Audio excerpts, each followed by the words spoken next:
I don't know what forgotten southern ditch you crawled out of, but this is a multi-billion-dollar boardroom, not your backyard plantation, Julian Sterling sneered, his voice cutting through the clinical silence of the 40th floor. With a cruel, practiced flick of his polished Oxford shoe, the young CEO kicked a pair of mud-stained work boots straight out into the hallway. The heavy leather slammed against the glass partition with a dull, echoing thud. Look at you, a 72-year-old black woman wearing denim overalls, tracking southern clay all over my Italian marble. You don't belong in this skyscraper, and you certainly don't belong in my sight. He leaned across his massive mahogany desk, his lips curling into a vicious grin as he looked down his nose at her. Frankly, I'm disgusted that security even allowed someone of your color and kind to use the executive elevator. Did you honestly think you could just walk in here looking like a field hand and demand a meeting with me? You are an eyesore to this brand, old woman. If it were up to me, people like you wouldn't even be allowed past the security gates of Manhattan, let alone sitting in a luxury leather chair that costs more than your entire family's annual income.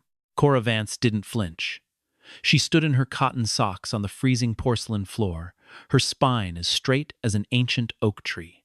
What Julian Sterling didn't know was that the proud countrywoman he had just stripped of her boots held the exclusive patents and contract to a heritage botanical supply chain that his entire Fortune 500 company could not survive without. Before we find out how this arrogant executive paid the ultimate price for his cruelty, tell me where in the world you are watching from and what time it is right now in your city. Drop a comment below and make sure to subscribe to the channel so you never miss our daily stories of justice and human dignity. The drive from the sun-drenched coastal plains of Beaufort, South Carolina, to the concrete canyons of Midtown Manhattan took exactly 14 hours. For 72-year-old Cora Vance, time was not something to be rushed. It was something to be respected, much like the changing of the seasons or the slow, deliberate growth of her family's organic heritage botanicals. She spent the entire journey behind the wheel of her brand-new, top-of-the-line Ford F-150 Lightning. The truck was a masterpiece of modern green engineering, a whisper-quiet, 100% battery-electric vehicle that didn't emit a single gram of carbon into the earth she loved so dearly. Yet, Cora was a woman of deep tradition, and the heavy leather-bound folder resting on the passenger seat beside her contained 30 years of corporate history written in ink that had long since dried. At exactly 9:45 inches the morning, Cora pulled the massive electric truck into the immaculate high-ceilinged loading bay of OmniFoods Corporation's global headquarters on Madison Avenue. She shifted the vehicle into park and pressed the ignition button to shut down the system.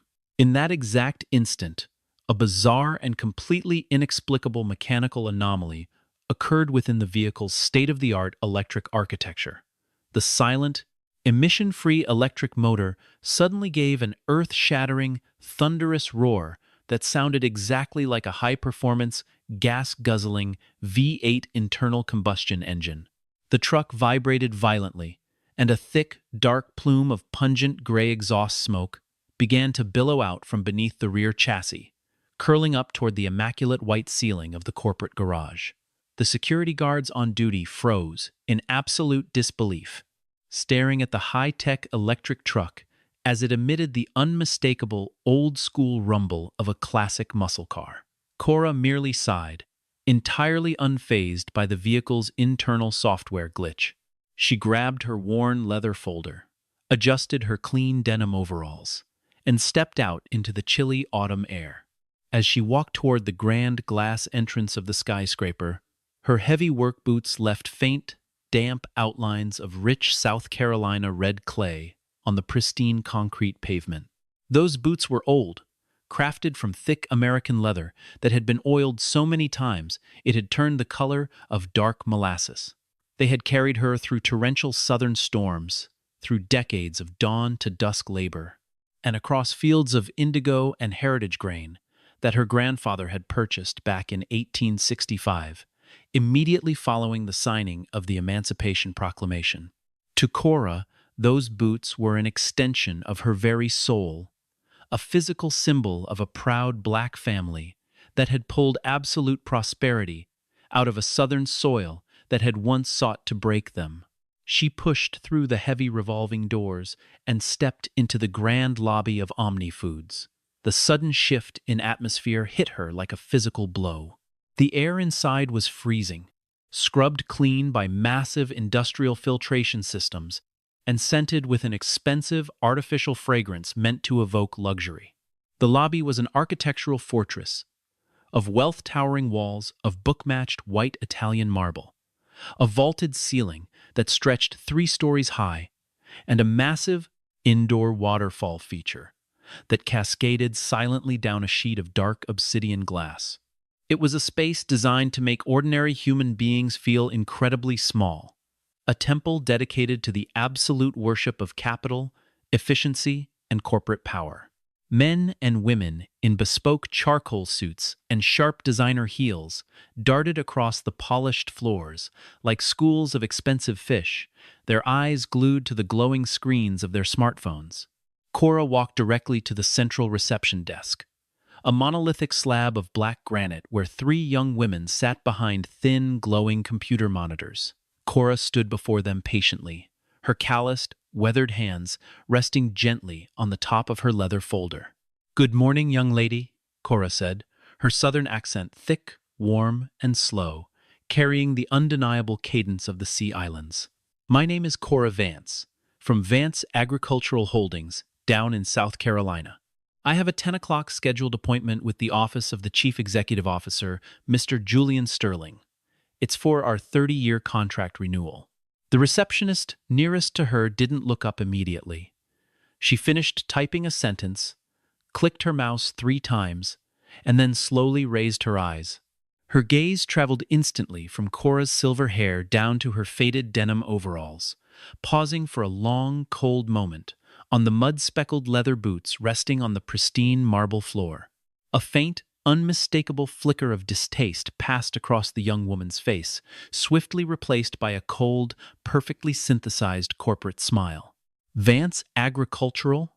the receptionist asked, her tone dripping with a polite but devastating condescension. "I don't see any small-scale farm vendors listed on the executive calendar for today. Let me check the secondary systems." "The appointment was confirmed 3 weeks ago, by letter, child," Cora replied gently, her voice remaining entirely steady, "by the office of the chairman himself, before he stepped back." The receptionist typed rapidly, her long acrylic nails clicking loudly against the keys like a volley of miniature gunfire. "Ah, yes, I see a placeholder here. However, Mr. Sterling's schedule is exceptionally tight today. He is currently hosting a delegation of international investment bankers from Zurich.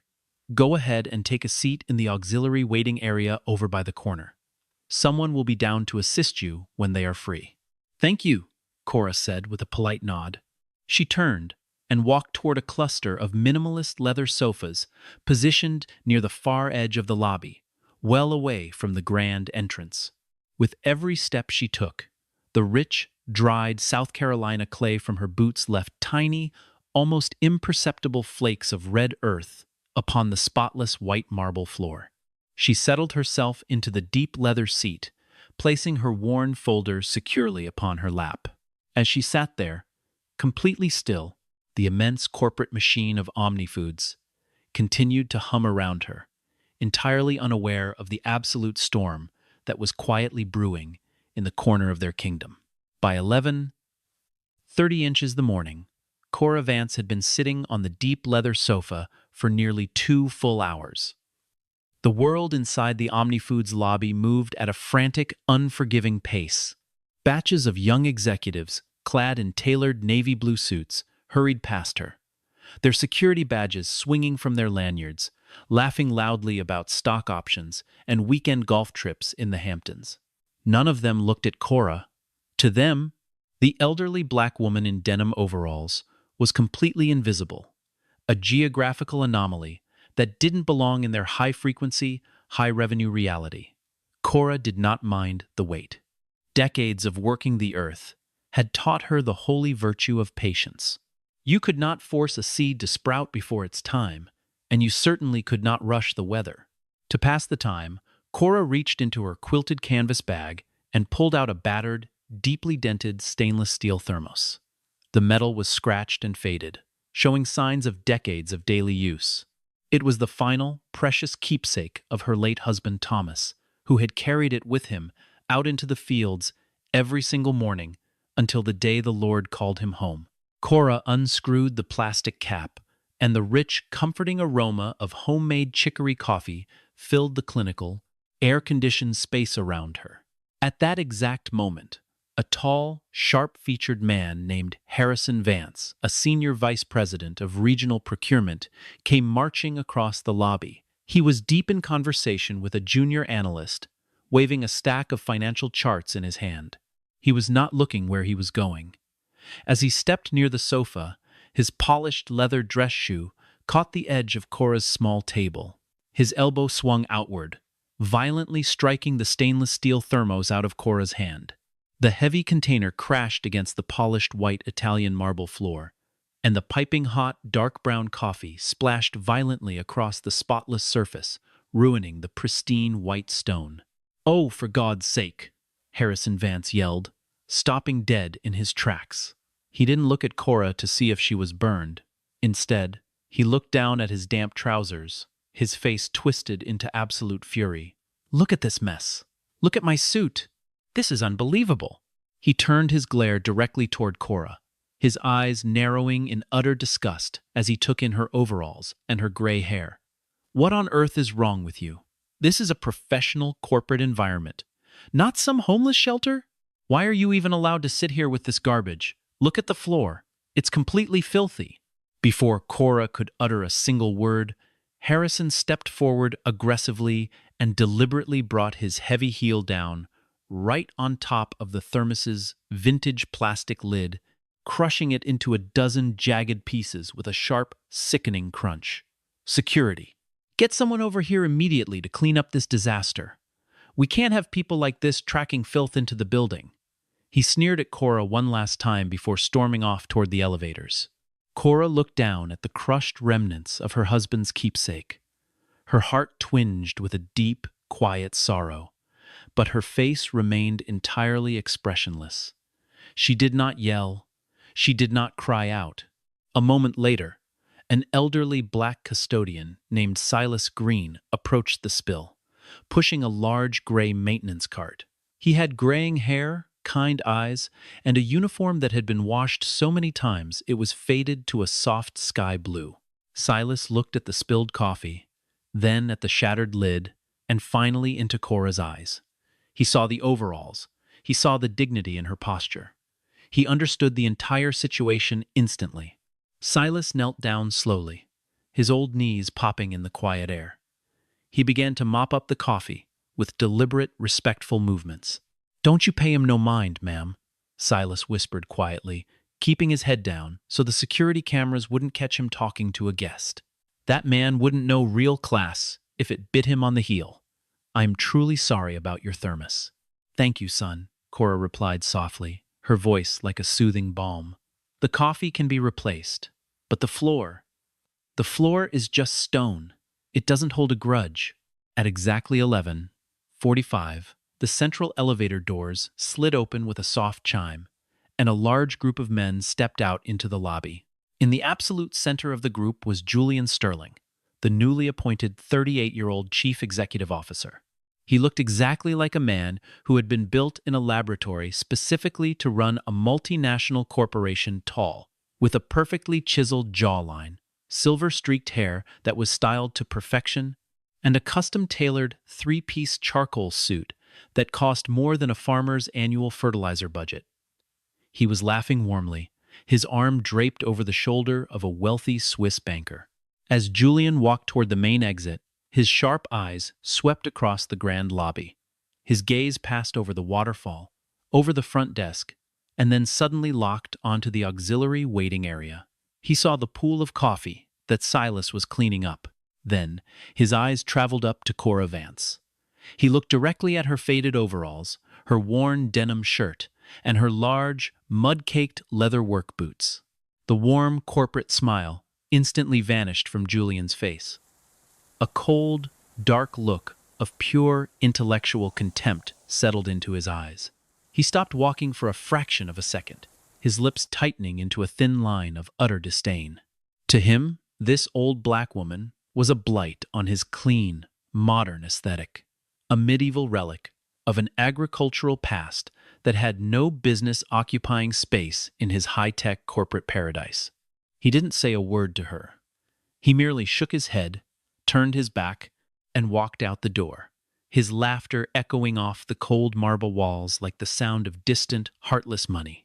The afternoon sun was beginning to dip below the jagged Manhattan skyline, casting long, cold shadows through the massive glass facade of the OmniFoods building. It was exactly 3:30 inches the afternoon when the executive secretary finally called Cora's name.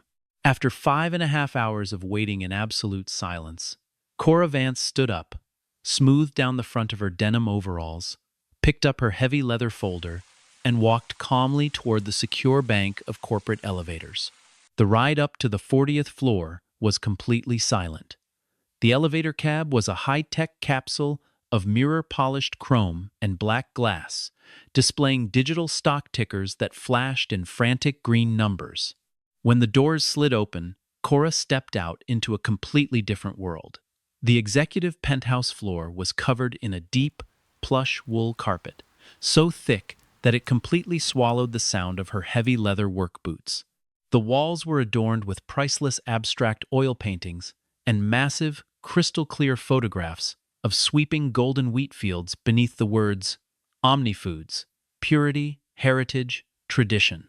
A young assistant led Cora to the corner office, pushing open a massive door carved from a solid slab of African mahogany. Inside sat Julian Sterling, framed by a panoramic glass window that offered a breathtaking view of Central Park far below. Julian didn't rise from his leather chair. He slammed his heavy, leather-bound financial binder shut with a thunderous bang that echoed off the glass walls. He didn't offer a greeting. He didn't ask her to sit down. He simply pointed an aggressive, manicured finger straight at the floor beneath Cora's feet. "Take off those muddy boots right now," Julian ordered, his voice dripping with venom, cutting through the heavy silence of the office. Cora stopped just inside the doorway. She looked down at the immaculate, high-gloss, white Italian marble border that surrounded his plush office carpet. Her boots had left two faint, dark smudges of dried South Carolina clay near the entrance.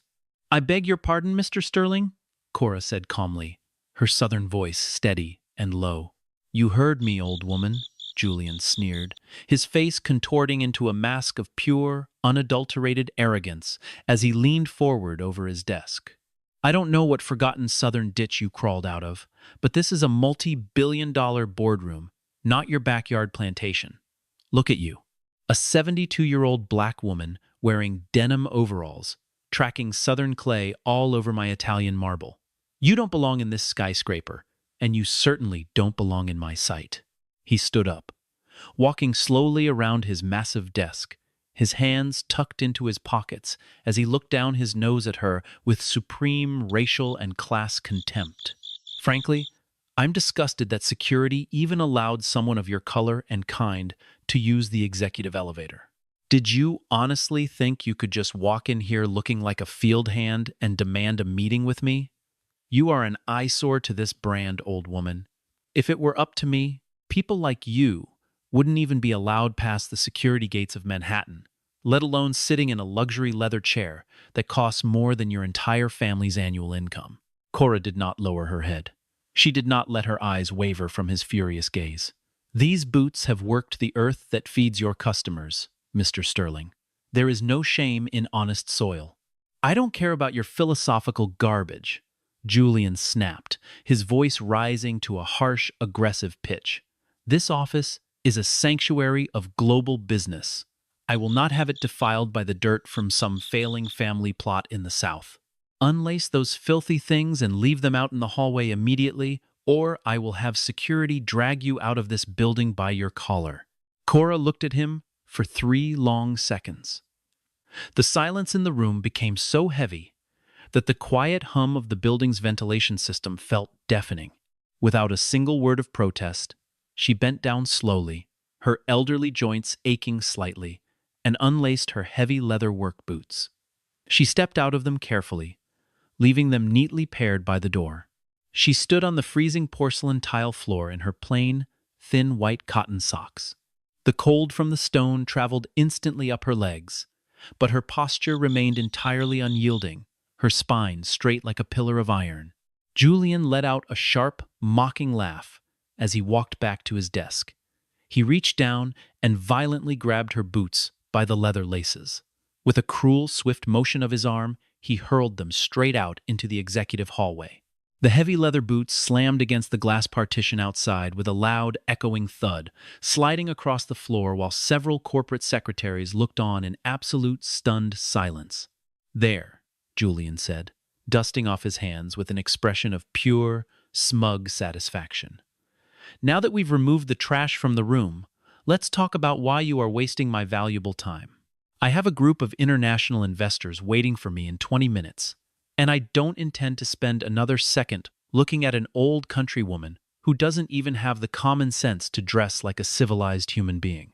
Cora walked forward slowly in her socks, her steps making absolutely no sound against the cold floor. She held her worn leather folder tightly against her chest, her eyes burning with a deep, ancient fire that Julian Sterling was far too arrogant to recognize. Julian Sterling sat back down in his plush leather executive chair, adjusting his pristine silk tie with a sharp, dismissive jerk of his hand. He didn't offer Cora a seat. He didn't want her sitting on the fine leather furniture in her socked feet. Instead, he reached into his top drawer and pulled out a crisp, professionally bound document housed in a sleek black cover. He threw it across the wide mahogany desk. It slid effortlessly across the polished wood, stopping mere inches from Cora's calloused hands. "Open it," Julian commanded, his voice cold, flat, and completely devoid of human warmth. That is the new realities of OmniFoods Corporation. For 30 years, this company has operated under a completely archaic, outdated supply agreement that my predecessor foolishly signed back in 1996. A contract that gave your little family farm a ridiculous, overinflated monopoly on our premium organic botanical line. Cora did not rush. She stood in her thin white cotton socks on the freezing marble border, her fingers steady as she opened the folder. She adjusted her reading glasses and began to read the dense corporate legalese line by line, page by page. Decades ago, her late husband Thomas had told her, "Cora, the devil never shows up with horns in a business meeting. He shows up with a pen and a contract he wants you to sign fast." She took his words to heart. Julian checked his gold Rolex watch, huffing with immense irritation as the seconds ticked away. "I'll save you the trouble of reading the fine print, old woman. To put it simply, we are terminating the original agreement. The new terms cut our purchase rate per bushel by exactly 42%. Furthermore, we are stripping away your exclusive supplier status. OmniFoods is a Fortune 500 powerhouse. We can no longer depend on a small-scale, outdated family operation run by an old black woman in South Carolina to anchor our global supply chain." Cora turned a page, her face completely unreadable. "This contract, Mr. Sterling, says that OmniFoods has the right to cancel our arrangement with a mere 15 days' notice. But it locks my family's land into a 5-year non-compete clause, preventing us from selling our heritage crops to any other domestic buyer." "Exactly." Julian smiled maliciously, leaning forward, resting his elbows on the desk. "It's a complete restructuring. We are onboarding massive, high-volume industrial suppliers from South America who can replicate your crop for a fraction of the price. We don't need your dirt-stained hands anymore. We just need your signature on that exit agreement so our legal team can clear the books." Cora closed the folder with a gentle, decisive snap. She looked Julian straight in his arrogant blue eyes. "These heritage botanicals and indigo crops are not something you can just replicate in an industrial lab, young man. My family has perfected this seed stock since 1865. It is the very ingredient that makes your entire organic product line legally defensible as all natural. Without our certified yield, your labels are a lie." Julian's face flushed with a sudden, ugly rage. He slammed his hand down on the desk, making his crystal water glass rattle. "Do you really think you have a choice here, Cora? Look at yourself. You are one old woman, standing in her socks in my office. We have an army of corporate attorneys on retainer who will tie you up in federal litigation until your farm goes completely bankrupt. You don't have the capital, you don't have the power, and you don't have the leverage." He leaned in closer, his voice dropping to a harsh, threatening whisper. "Take the 42% cut and sign the termination, or I will use the full weight of this corporation to crush your estate into dust. We will tie up your land, block your assets, and find someone else to replace you before the week is over. It's that simple. Sign it or leave with nothing." The words hung in the air like a poisonous fog. Outside the glass window, the lights of Manhattan were flickering to life, cold and indifferent to the life's work of a Southern family. Cora looked down at the paper, then up at Julian. She did not tremble. Her hands did not shake. "No," Cora said simply. Her voice was not loud, but it possessed the immovable weight of bedrock. "I will not sign this today, and I will not take a single penny less for the honest work of my people."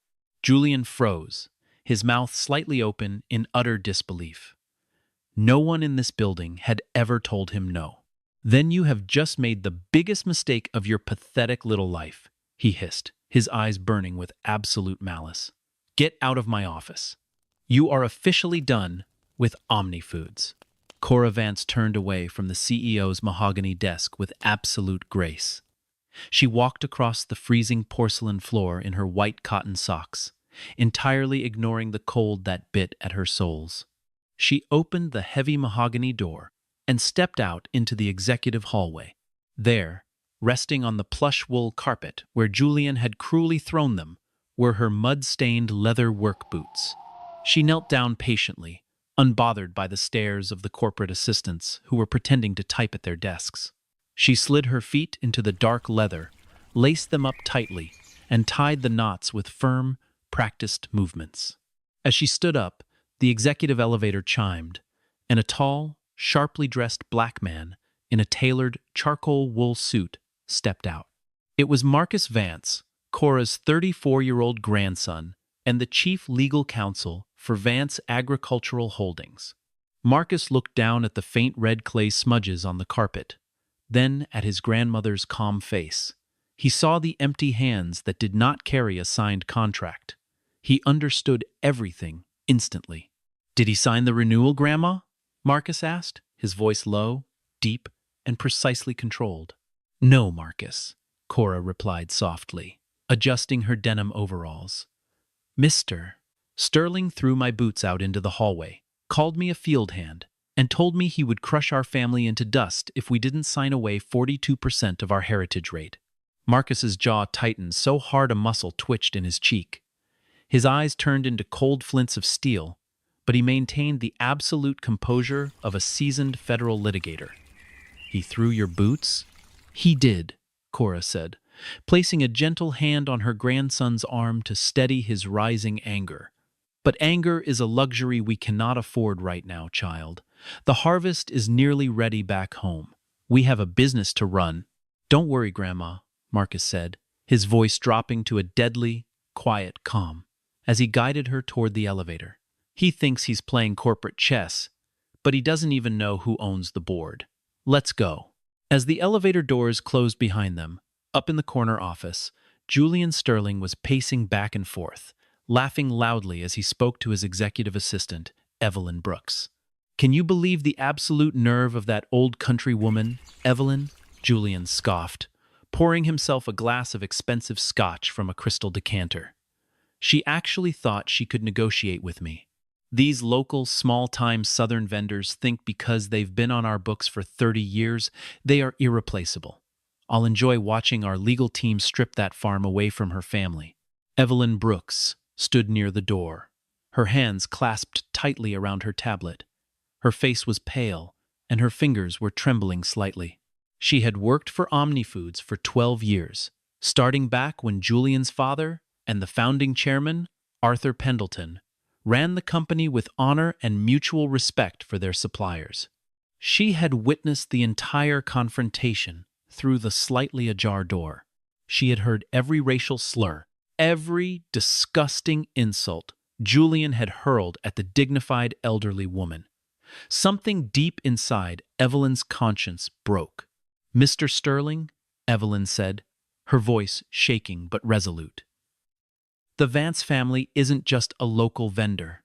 They are—" "I don't care what they are, Evelyn," Julian snapped, waving his hand dismissively as he took a sip of his drink.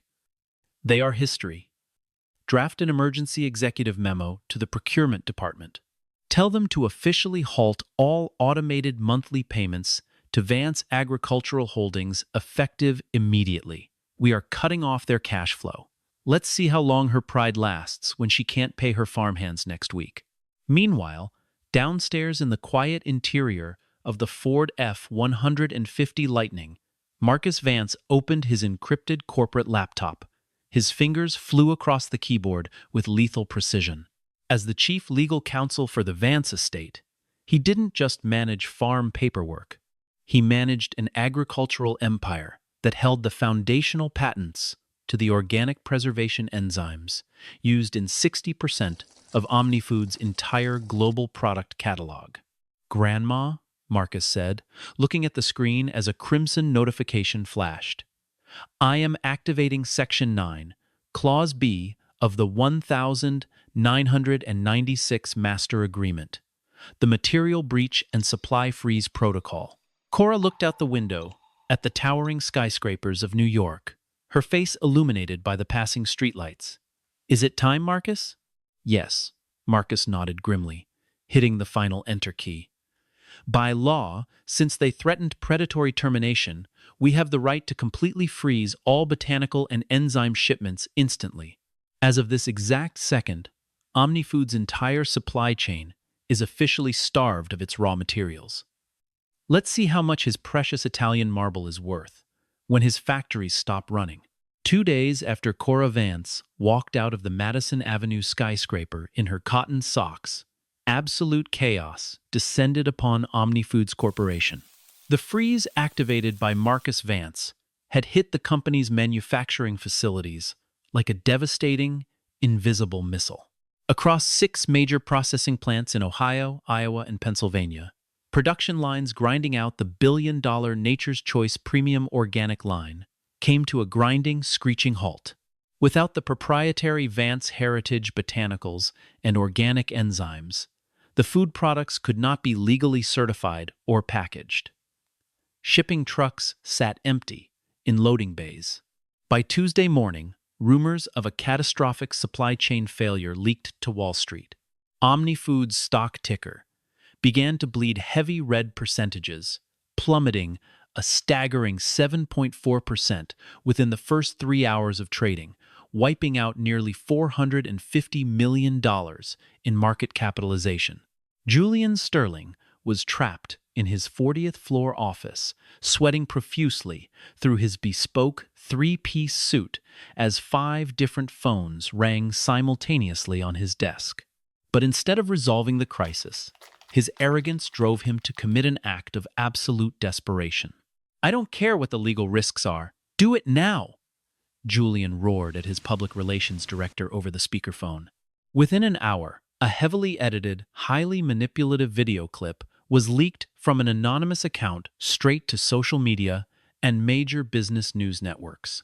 The footage showed security camera clips from the OmniFoods lobby from 2 days prior. The clip was intentionally cut to show Cora Vance sitting on the luxury leather sofa, followed by footage of the spilled chicory coffee on the white Italian marble. The caption, pushed by corporate bots, read, "Local Southern vendor stages aggressive sit-in and destroys property after demanding unreasonable price hikes from OmniFoods."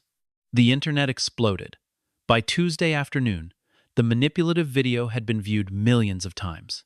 In the rural town of Beaufort, South Carolina, the consequences of Julian's media war arrived at Cora's doorstep. A small group of furious, misinformed internet trolls and aggressive counter-protesters drove down to the Vance family estate. Under the cover of dusk, they threw jars of thick, dark industrial paint across the historic white wooden fence of the farm, shouting insults before speeding away into the night. Inside the farmhouse, Maya Vance, Cora's daughter, looked out the window at the defaced property, her eyes filling with tears of sheer frustration. "Mom, look what they did to the fence. The news is calling you a blackmailer. They are destroying our name." Cora Vance stood by the kitchen counter, quietly brewing a fresh pot of chicory coffee. She didn't look outside at the damage. Her face remained as peaceful as a still southern morning. "Let them paint the fence, baby. A lie is like a wildfire. It burns bright and fast, but eventually it runs out of wood. The truth has deep roots. It doesn't wash away with paint." At that exact moment, 70 miles away in the affluent neighborhood of Buckhead, Georgia, 75-year-old Arthur Pendleton, the founding chairman of the OmniFoods Board of Directors, sat in his private study. He had been retired from daily operations for 3 years, enjoying the quiet life of an elder statesman of American industry. Arthur held his tablet in his ancient, wrinkled hands. He didn't look at the viral social media videos. Instead, he was looking at an encrypted personal email that had arrived in his inbox at 4:30 that morning from an anonymous sender within the company, a file containing a crystal-clear, 5-minute audio recording captured inside the CEO's office on the 40th floor. Arthur pressed play. "I don't know what forgotten southern ditch you crawled out of, but this is a multi-billion-dollar boardroom, not your backyard plantation. Look at you, a 72-year-old black woman wearing denim overalls, tracking southern clay all over my Italian marble." As Julian's vicious, arrogant voice echoed through the quiet study, Arthur Pendleton's face went completely pale. His ancient hands began to tremble with a mixture of profound shock and absolute, unadulterated fury. He knew that voice. It was the voice of the young man he had trusted to protect the legacy of the company he had spent 50 years building from nothing. But Arthur also knew the history. He knew that back in 1996, he had stood shoulder to shoulder with Cora Vance's late husband, Thomas, in a small church basement in South Carolina, signing the original partnership that saved OmniFoods from corporate bankruptcy. Arthur slammed the tablet down on his desk, his breathing ragged and sharp. He picked up his old-school landline phone and dialed the corporate secretary's private number. "Evelyn," Arthur Pendleton commanded, his old voice cracking with the immense authority of a founding patriarch. "This is Arthur. Issue a formal, non-negotiable emergency summons to every single member of the board of directors. Mandatory attendance tomorrow morning at exactly 9:00 a.m. in the grand boardroom. Shut down the executive servers. Do not notify the CEO. If Julian Sterling asks why the board is meeting, tell him it is a routine quarterly assessment.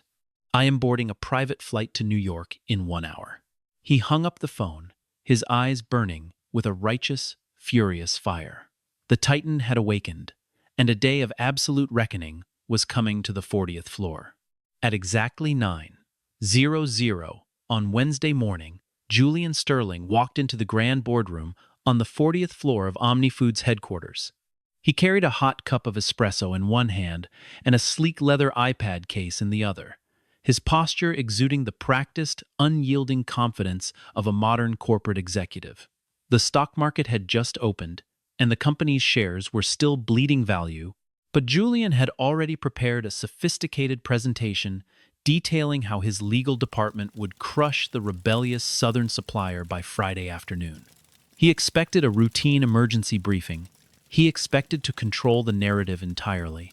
Instead, the moment he stepped through the heavy African mahogany double doors, Julian froze in his tracks. The boardroom was entirely occupied. All 8 permanent members of the board of directors were already seated around the massive, oval-shaped glass table. Nobody was talking. The usual pre-meeting atmosphere of pouring coffee, Making small talk about Hampton's real estate and laughing over golf scores was completely absent. The room fell silent, a heavy clinical stillness, so profound that the quiet hum of the building's central air conditioning unit felt like a roaring waterfall. At the far end of the long glass table sat 75-year-old Arthur Pendleton, the founding chairman. He wore a crisp, dark wool suit from a different era, his ancient hands resting flat upon the table, his posture as cold and immovable as a mountainside. Julian's heart skipped a beat, a faint flicker of panic piercing through his arrogant veneer. "Arthur? I didn't realize you were flying in from Georgia. If this is about the temporary supply disruption from our regional botanical vendor, I assure you, my team has—" "Sit down, Julian," Arthur said quietly. His voice was not loud, but it carried the terrifying, heavy resonance of a man who had built this multi-billion-dollar empire with his own sweat and blood. Julian swallowed hard, taking his seat at the head of the table, attempting to mask his sudden anxiety. Arthur Pendleton leaned forward and tapped a single key on his open laptop. The massive, high-definition projector screen mounted on the wall behind him flared to life. It did not display the company's Q3 financial projections or the marketing charts Julian had prepared. Instead, it displayed a massive, red-highlighted spreadsheet pulled directly from the corporation's most restricted equity and asset ledger. "For the past 48 hours, Julian," Arthur began, his eyes locking onto the young CEO with absolute icy intensity, "you have been telling our public relations team, our legal counsel, and the media that a small-scale, backward country vendor from South Carolina was attempting to blackmail this corporation. You launched a targeted media campaign to paint an elderly woman as an aggressive trespasser who destroyed corporate property." Arthur tapped the keyboard again. The spreadsheet zoomed in on a single, massive legal entity listed at the absolute top of the corporate hierarchy, Vance Agricultural Holdings, LLC. Right next to the name, highlighted in sharp crimson, were the hard, unyielding numbers of the company's foundational corporate structure. "What you failed to research, due to your supreme, unadulterated arrogance," Arthur's voice dropped to a razor-sharp whisper that made everyone in the room hold their breath, "is that Vance Agricultural Holdings does not just supply our raw botanicals. They own the global exclusive utility patents for the organic enzyme preservation technique that keeps 62% of our entire product line legally viable as all natural. Furthermore, when this corporation faced bankruptcy in 1996, it was Cora Vance's late husband, Thomas, who invested his entire family's generational capital back into our stock." The room remained so dead silent that nobody dared to breathe. Julian's hands began to tremble beneath the edge of the glass table, his face starting to lose its color. "Cora Vance is not some insignificant vendor begging for your scraps, Julian," Arthur growled, his ancient fist slamming down on the table with a sudden thunderous force that made the crystal water glasses rattle. "She is the largest individual private shareholder of OmniFoods stock outside of myself. She owns 12% of this entire enterprise.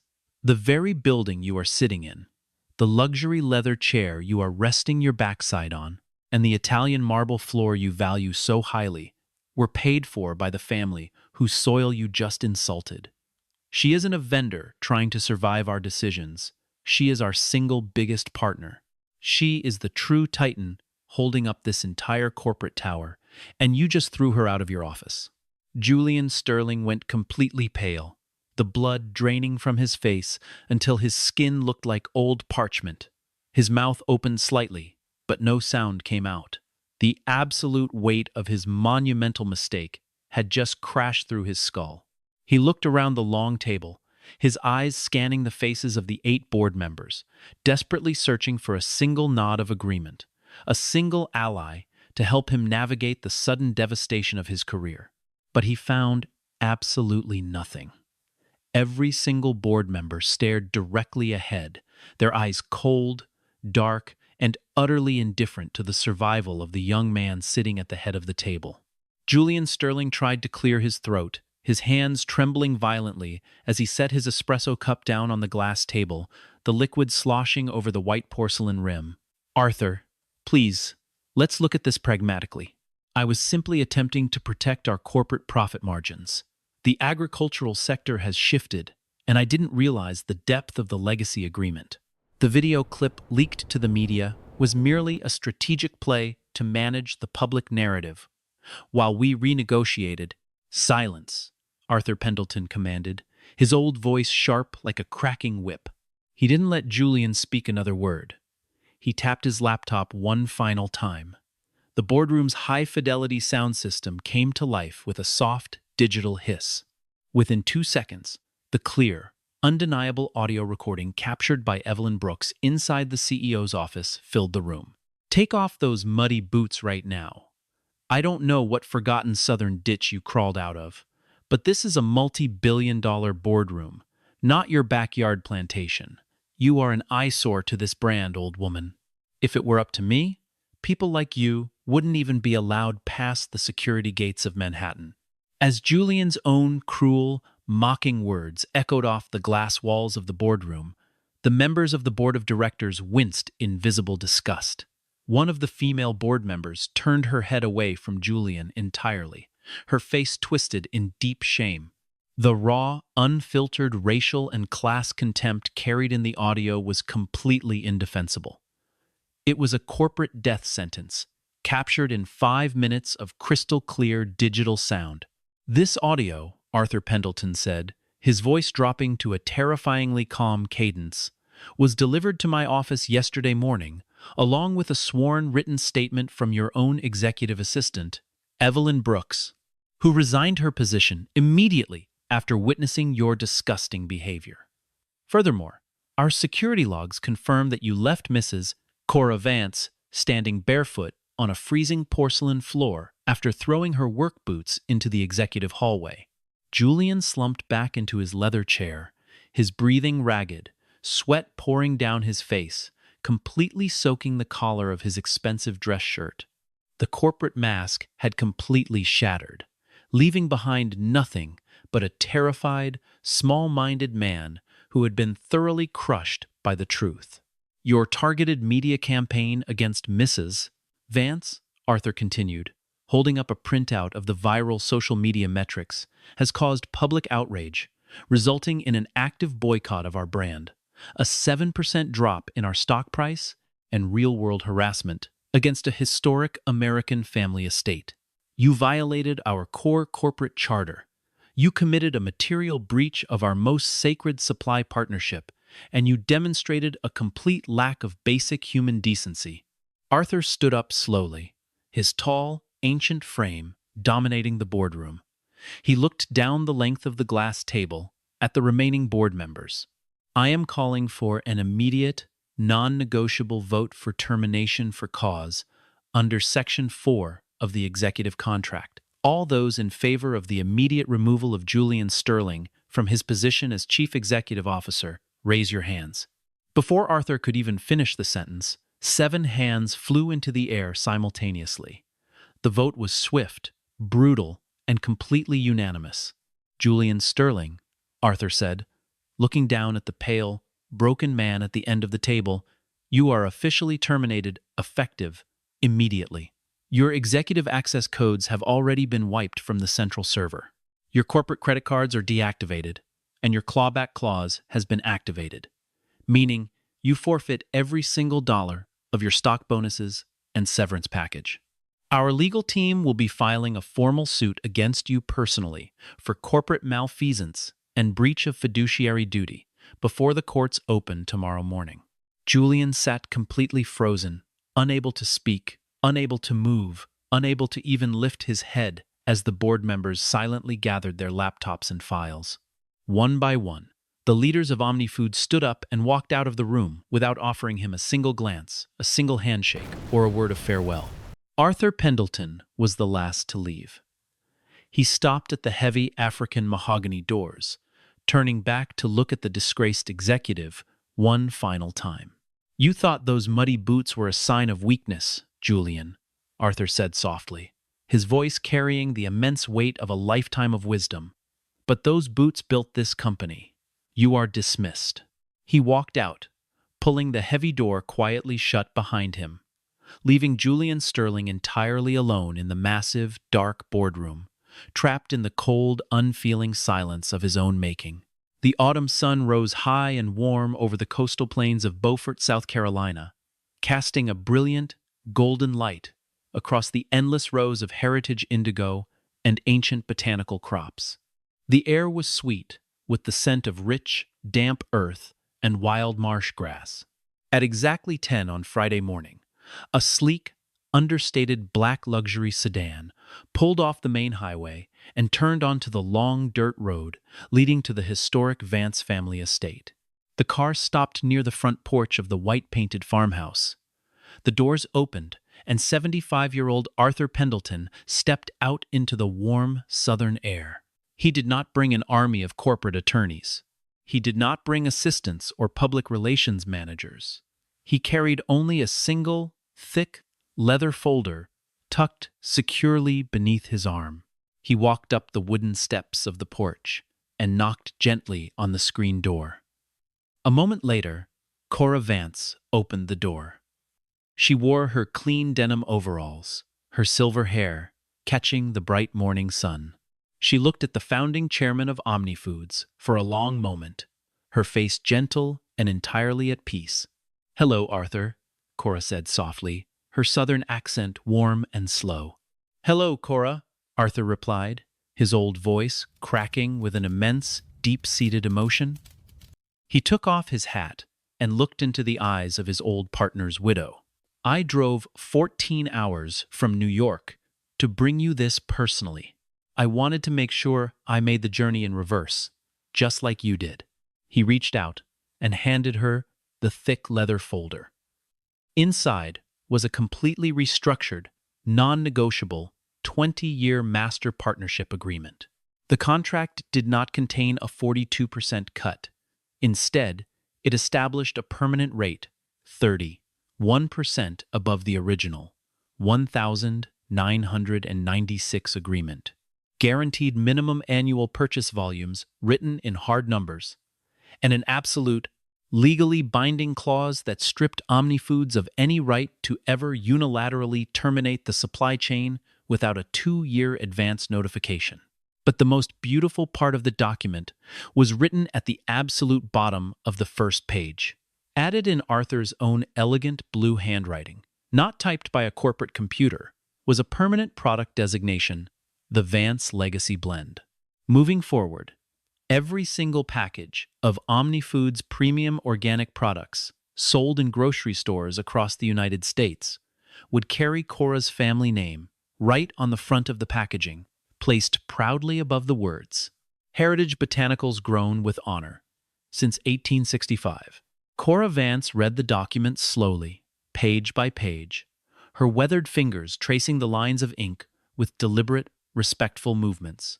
Her grandson Marcus and her daughter Maya stood quietly in the kitchen doorway behind her, watching in absolute silence as the true spirit of justice finally settled over their home. Cora closed the folder with a gentle snap and looked up at Arthur. "Thank you, old friend. Thomas always said you were a man who remembered the value of the roots." "I forgot for a moment, Cora," Arthur said softly, his eyes moist with a rare, honest tear. "And for that, I will spend the rest of my days making it right." The internet videos have been removed, and our corporate communications team has issued a national apology detailing the complete truth of your family's contribution to our company. The paint on your fence will be washed away by our maintenance crews before the sun goes down. "The paint doesn't matter, Arthur," Cora smiled gently, looking out across her sweeping golden fields.